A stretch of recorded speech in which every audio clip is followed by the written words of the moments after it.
Well, good morning, everybody. Thank you so much also for the invitation, Scott, and the team at Netlogistik. I am thrilled to be here.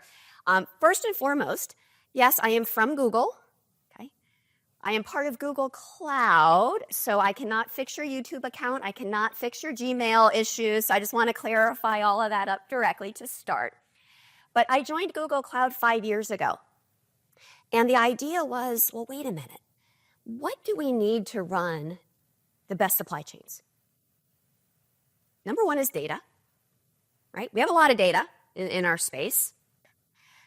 Number two is, what do we get to do with that data? Well, Google has amazing technology when it comes to AI and optimization and machine learning.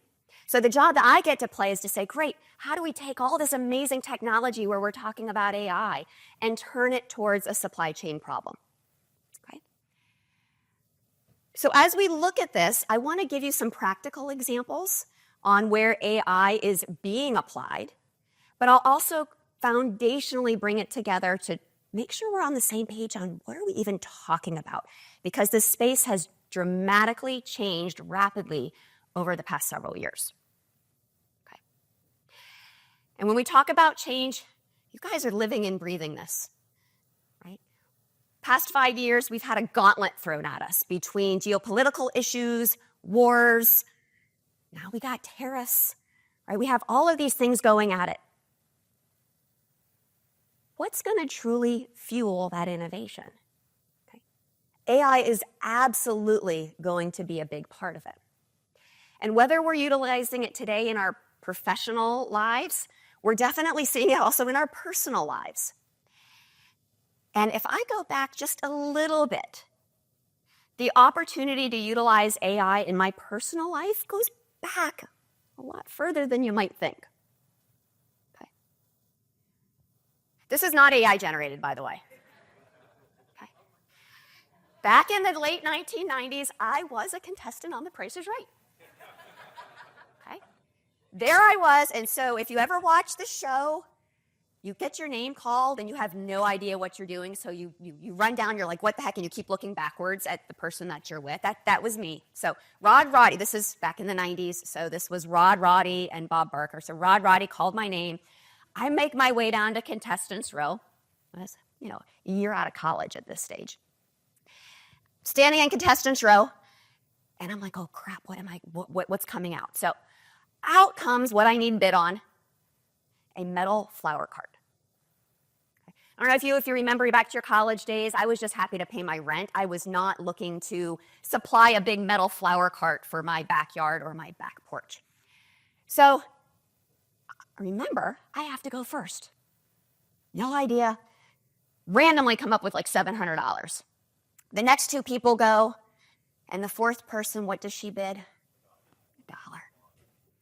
She makes her way up on stage. I take my place down to the contestants not appearing on stage since I was last called. I only had one shot at it. But now granted, hang on, I'm not going to classify myself as a loser. I didn't make it on stage, but I did take away the consolation prizes. Get this. A cordless phone. A combo DVD VCR player, which I still have, and a CD copy of John Denver's Greatest Hits. So winning, okay? But here's the thing. 27 years later, I'm still thinking about this. Okay. Why? What if back then I had an AI agent? An AI agent that could pull together tremendous amounts of data from pricing information, from transportation costs, from manufacturing costs, to tariffs, to consumer demand. What if I had an agent that could have, on the fly, pulled all that together and helped me guess that price correctly? Would my outcome have been different? Now, granted, I'd probably still be against the rules, so I probably would have lost anyway if I used an AI agent, but you get the picture. AI is not just a buzzword, okay? It is changing our lives. And it's not just about, this new evolution of technology. Okay? It is fundamentally changing every industry, every task, every role. And that is our opportunity to be able to capitalize upon that. Okay. So when we look at agents, what really are these things? If I had a pricing agent with me on that show, what could I have done? Okay. These agents are your next digital assistants really on steroids. And they're not just regurgitating text and summarizing it. They have the ability to learn, to reason, to simulate, and start to execute things on your behalf. It is truly going to be the next frontier for us. But hang on, let's wait a minute. What are these AI agents really made of? Right? Everyone's talking agentic AI workflows and everything. So let's kind of take a step back and think about where all this has come from. The foundational yet profound element of language. Okay? Just like you and I will utilize language to not just convey information, but we're really conveying intent and ideas and feelings, right? It's kind of that normal human interaction that we all have. And we use a lot of phrases and idioms like everything you see to the right. So when I say, or if my friend Scott said to me before I came up on stage, break a leg, right? We know what he means. We know he doesn't want me to truly hurt myself, right, Scott? Okay. But that's the key here, is it's taking what we say in our natural language, translating that to incorporate a level of intent and meaning. Okay. The outcome of that then is what we get to produce with text, with image, with video, with code. And the key to language, especially for all of us in our field, historically, all the software and technology that we use forced us to learn their language. Right? I have to go down a certain menu. I have to fill out a form in a very particular way or something doesn't work. With the invention now of all this technology with LLMs coming in that can understand our intent, it's going to change how we get to operate with all the great technology that we leverage and to run our supply chains. So it's about language first and foremost. Let's shift now from the kind of the what to the how. Okay, how do these things really operate? Think about this in 4 key components. Okay? Number 1 is the model. Okay, the model is the brain of everything. It's what is going to identify based upon a goal. It is going to think through what that action plan is going to be. Okay? But having a brain without hands is not going to get you very far, right? You're not getting things done. Okay, that's where tools come into play. Tools provide the ability to start to run actions, right? I'm going to go fetch data from this system. I am going to run a transaction by calling this system. Okay, so the model, the brains, the tools are going to be the hands behind that brain. The third one is the orchestration. Okay. Think about this now as I want to actually submit a query through an agent. The orchestration layer is really that project manager. I need somebody to be able to manage what that entire query is. I need this project manager to remember where I was at if I got distracted and had to go do something else. Okay. It's going to remember the state, so as you now interact with that agent, it remembers what you said, did before, and can pick that up and keep going. You're not starting from scratch. And then lastly, the runtime. This is where everything's then going to get invoked. Okay, we're actually going to execute everything. One other point I want to make on this is remember on the models, and you'll see this on the right-hand side of the screen. Models are not just a pick one. When we operate with agents, those models can shift based upon the task that we need it to run. So I might need something large to run an overall complex task, but I might use something much smaller to generate an image as part of that entire operation.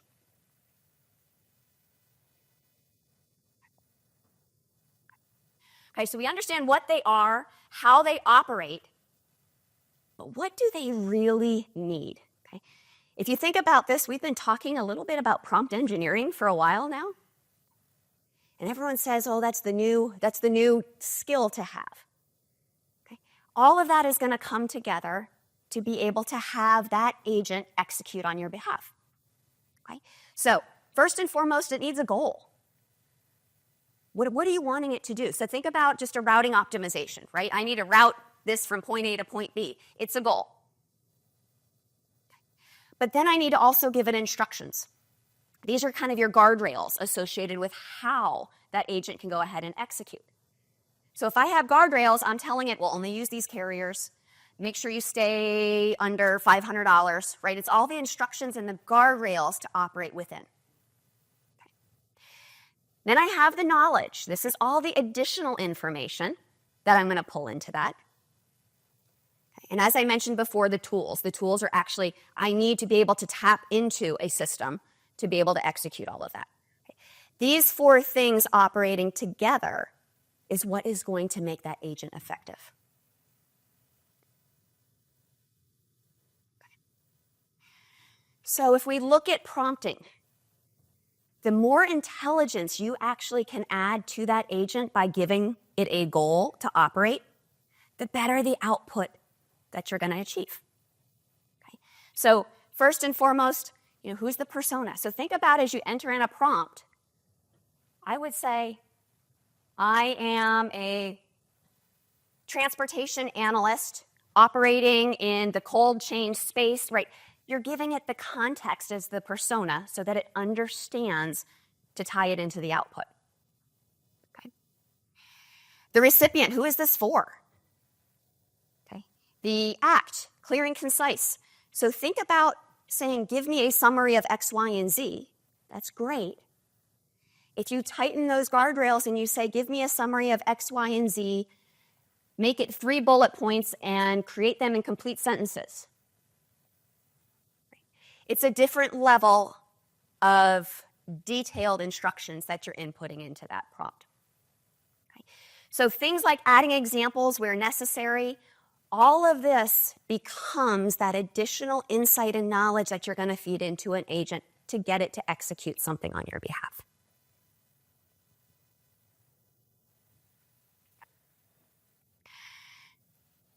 AI is not new, right? We've been doing this for a long time. So just think about running a demand forecast. It's been predictive AI. We've been doing this for a long time.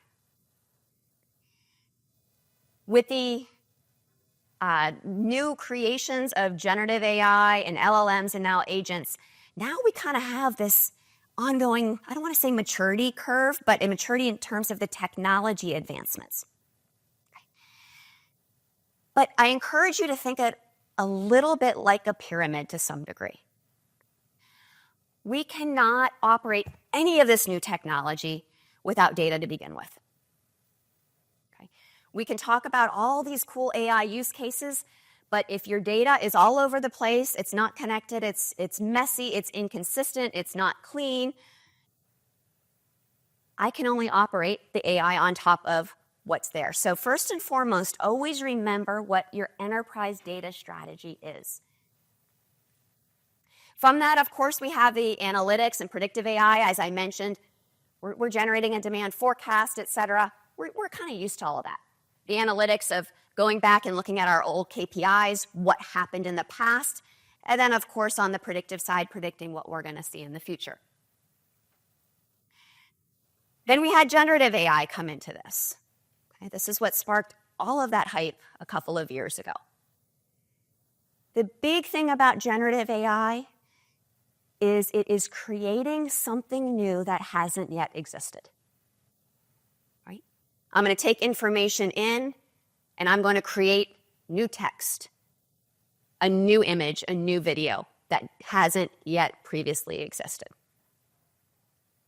And then, of course, we have AI agents that's going to physically allow not just for input this and give me this. This is the intelligence layer.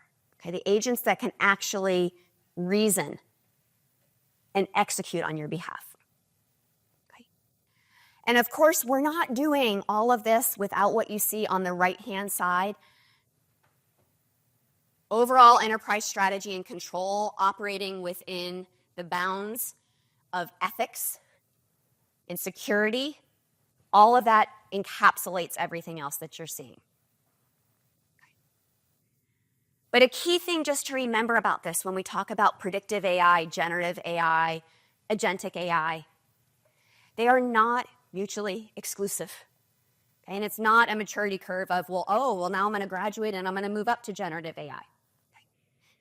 These are all multiple tools in your toolbox that can be used in conjunction with each other to be able to execute and solve a task.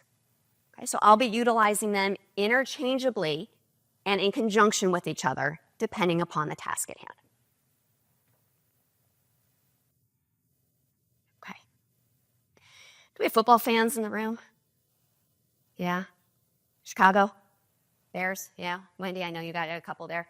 So some good stuff going on there, right? I was chatting with Scott earlier, that Packers-Cowboys game where nobody wins, everybody wins. I don't know what's going on there, but I've been a Commanders fan, so I've had my own challenges along the way, but what are you going to do? The point I want to make with all of this is AI agents aren't going to take over and do absolutely everything. In many situations, we're going to actually work hand in hand of humans with AI. Okay? Some AI agents are going to go ahead and execute on their own, and that's wonderful within the guardrails that we give them. And in some situations, we're going to operate hand in hand with AI. Okay, so I'm going to use a football analogy. Okay. Think of, in this case, AI is your offensive coordinator. The job of the coordinator is to analyze everything that's going on at that particular moment, right? I know what the defense is. I know what's going on. I know what happened in terms of injuries. All of a sudden, a rainstorm came in, or I had snow come in. I'm playing in Buffalo. All of that is new information that is continuously coming in to allow them to make the right play call. In that situation, AI isn't running the ball. Right? Somebody else is executing that play. AI's job was to find the right play to call based upon the changing variables of information, make the right call, and then actually put it into action. Right? So just bear in mind, there's going to be some places where agents are going to take over. In other cases, it's going to be like this. Which this is a picture of my son's college football team playing. So I have to throw that in a little bit, okay? And they won that game. So it's another good AI play calling, I guess. Okay, so great, this is wonderful. So what does this really mean for all of us? Let's now tie this into examples across our world within the supply chain space. Let's use the example. I'm going to switch, Keith, from food, and I'm going to use a little bit on the high-tech side. So you're in the market for some wireless headphones, noise canceling, for when you go get on that plane later. Okay. Where do we have that opportunity as we think about those headphones going from factory floor, arriving at your doorstep so you can utilize it? Okay. We have opportunities for AI to tie into every single step of that process. It will be different types of AI. And I'm also going to layer in agents that are going to help me along the way.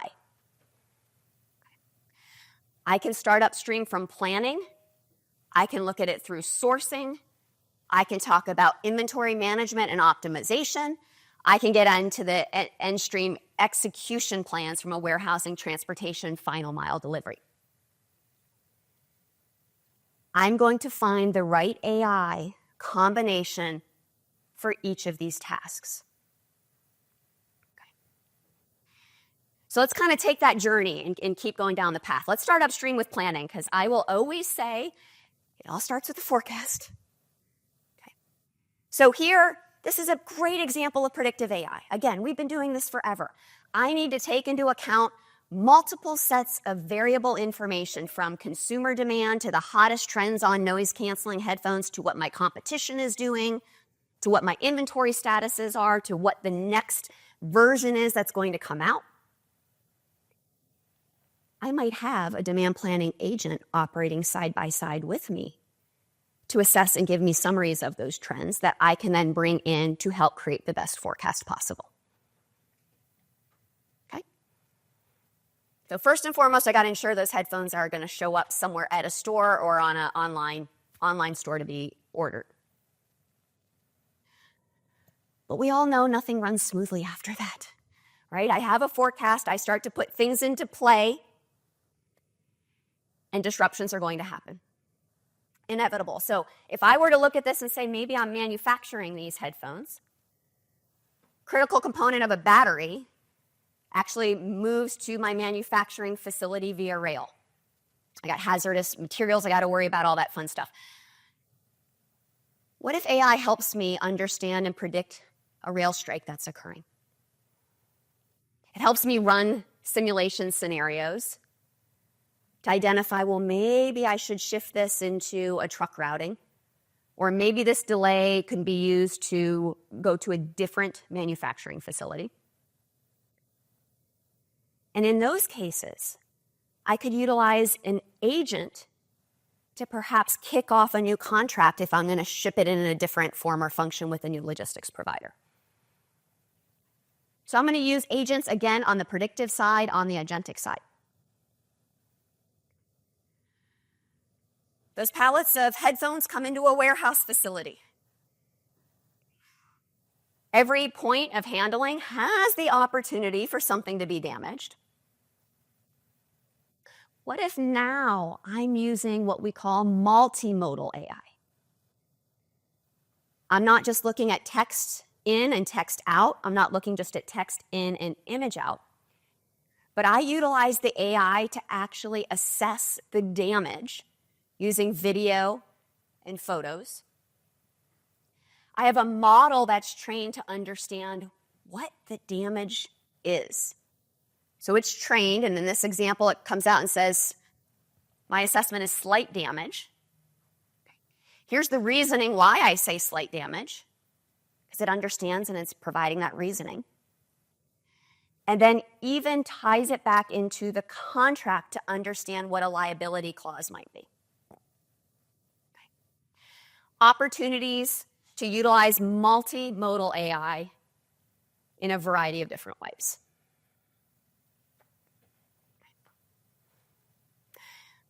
And what if I'm shipping some of these headphones internationally? So maybe I'm actually exporting some of these out to Europe. I have a lot of customs declarations and restrictions and regulations I have to adhere to. So in these cases, I have the ability to utilize AI to A, make sure I'm staying on top of those rules and regulations that are potentially stored in multiple governmental websites, right? Multiple PDF formats, et cetera. I'm going to pull all that together. And I can utilize AI also to actually create the documentation based upon data and ensure that flow through is going to happen seamlessly. So agentic to actually build out, fill out documents that might have an implication when we talk about cross-border transportation.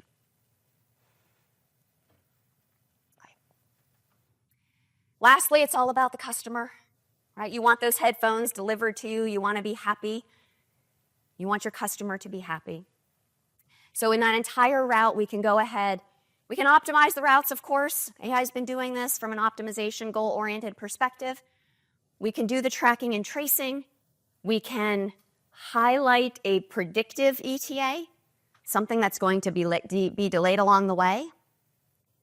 But also, don't forget about just that final delivery, but how do I now interact with that customer and pull that back in from an overall customer engagement and satisfaction perspective? Multiple ways to leverage AI across that.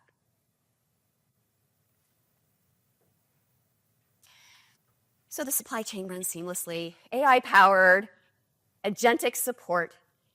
And in the end, you get your headphones and you can all look as relaxed as this gentleman looks on your flight home, so you don't hear what's going on that flight.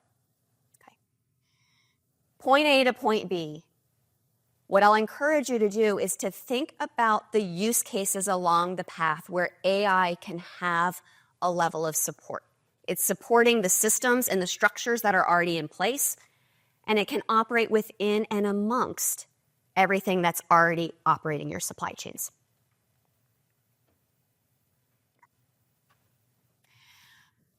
In all honesty, this is quite a change on where we're at.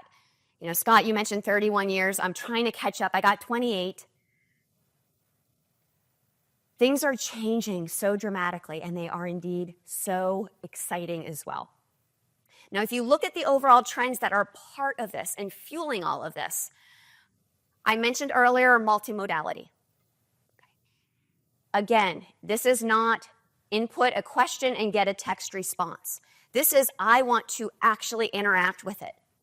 Okay. So think about even taking one of my slides, screenshotting it, not encouraging you to do that, but screenshot it, put it into one of these tools and say, what does this slide say? Tell me about it.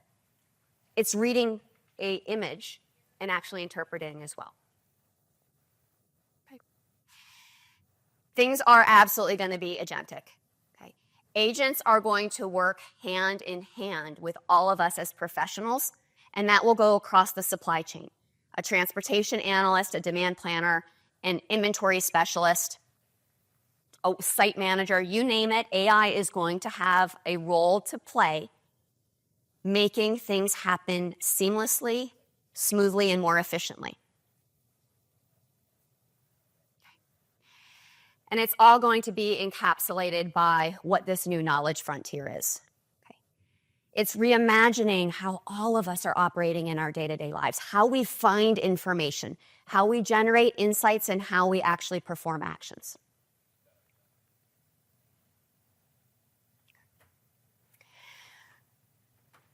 Agents will cut across every task and every role and every persona. This can be on the customer side, in customer service. It can be in the creative side. You need to generate that new image for your website. It's going to tie into coding, right? How do we more quickly code things and get new enhancements out the door faster? All of these agents are going to be created from many different capacities. They're going to come from your software providers. They're going to come from other partners. The key to remember is, how do I start to get them to interoperate? Okay, and that's going to be a broader platform, because I'm going to need this agent to execute something with this agent that's going to span across multiple systems, multiple technologies.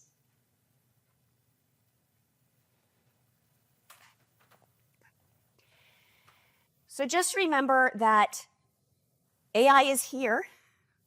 It's not going away. It's really up to all of us to determine, how do we find that right balance where AI is going to work in conjunction with all of us as humans and as supply chain professionals. Okay. It's the two operating together that are going to unlock things like intelligent automation of processes, the risk detection and management, or optimized visibility. These things actually coming together, okay? Human and AI. We will continue to talk about AI. It is here. You're seeing results from many different organizations as to how it's been implemented, ROI levels coming in, which become a little bit different to be able to capitalize upon and structure. But in all honesty, it's really about us designing and developing the futures we want to live in tomorrow. It's actually up to us. The technology is there. How do we actually grasp it all and move it forward? So with that in mind, I'm going to start with how we're going to use the technology. Okay. I'm going to take my situation back from 1998. And if I had my pricing agent at the time, I'm going to use AI now to rewrite my past, where I actually guessed the right price. I made it up on stage. I won a new car. I'm going to think about it that way while I listen to John Denver's greatest hits. And now I have a new future. Okay. I will challenge you all to figure out how to best take this new technology, inject it into your processes, and forge your new future. So, thank you all very much.